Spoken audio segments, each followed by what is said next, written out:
Dear Esther, I have lost track of how long I have been here and how many visits I have made overall.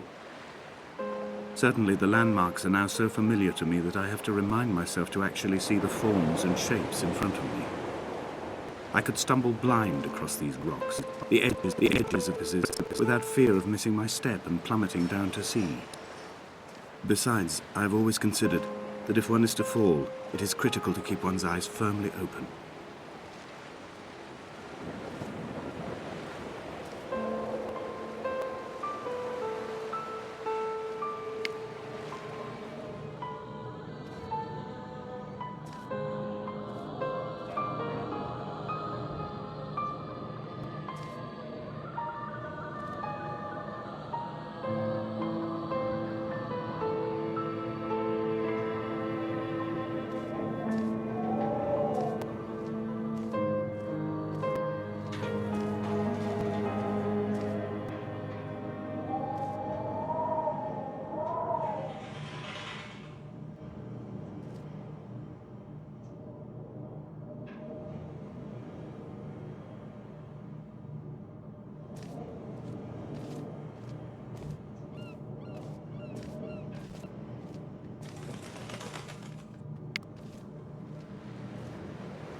There was once talk of a wind farm out here, away from the rage and the intolerance of the masses.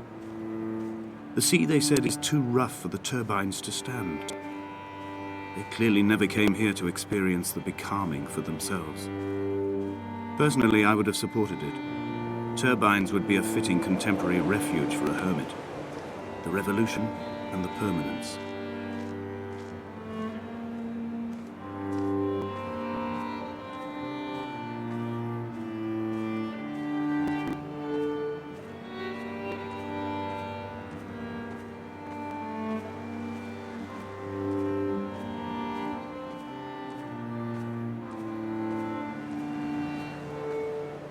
A wonderful sight. The moon cresting the junction between the cliff path and the stone circle. It cast a shadow of the ridge across the beach, all the world as if you had signed your name in untidy handwriting.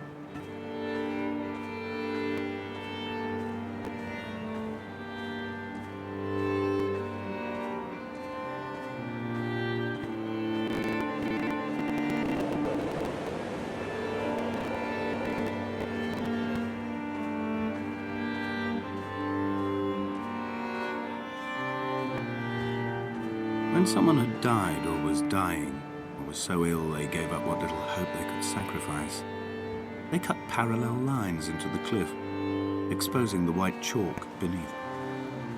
You could see them from the mainland or the fishing boat, and know to send aid or impose a cordon of protection, and wait a generation until whatever pestilence stalked the cliff paths died along with its hosts.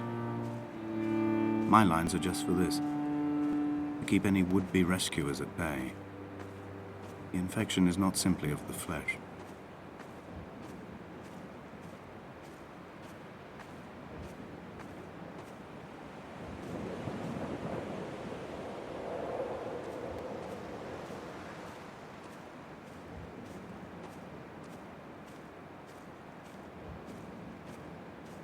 I quote directly, "A motley lot with little to recommend them. I have now spent 3 days in their company. That is, I fear, enough for any man not born amongst them. Despite their tedious inclination to quote scripture, they seem to me the most God-forsaken of all the inhabitants of the outer isles. Indeed, in this case, the very gravity of that term, forsaken by God, seems to find its very apex. It appears to me that Donnelly, too, found those who wander this shoreline to be adrift from any chance of redemption. Did he include himself in that, I wonder?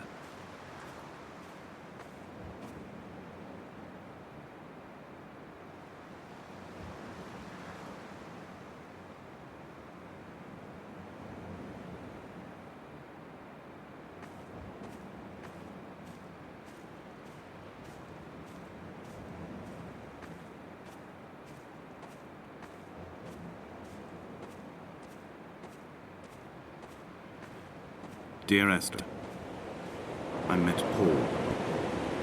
I made my own little pilgrimage. My Damascus, a small semi-detached on the outskirts of Wolverhampton. We drank coffee in his kitchen and tried to connect to one another.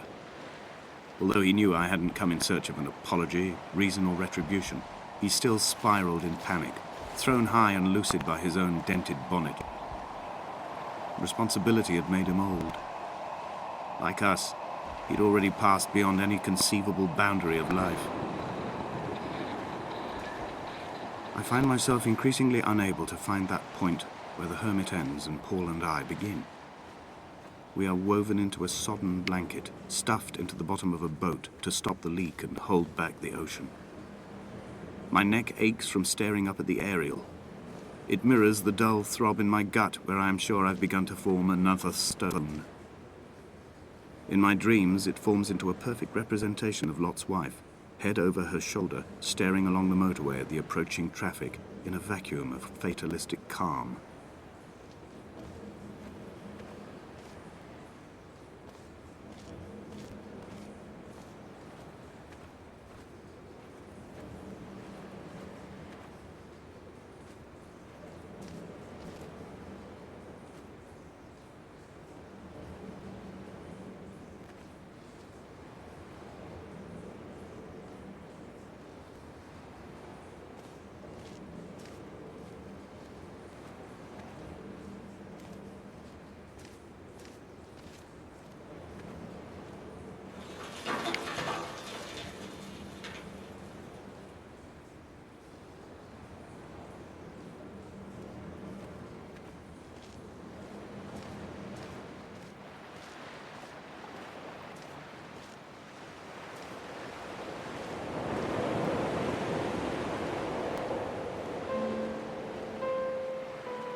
I dreamt I stood in the center of the sun, and the solar radiation cooked my heart from the inside.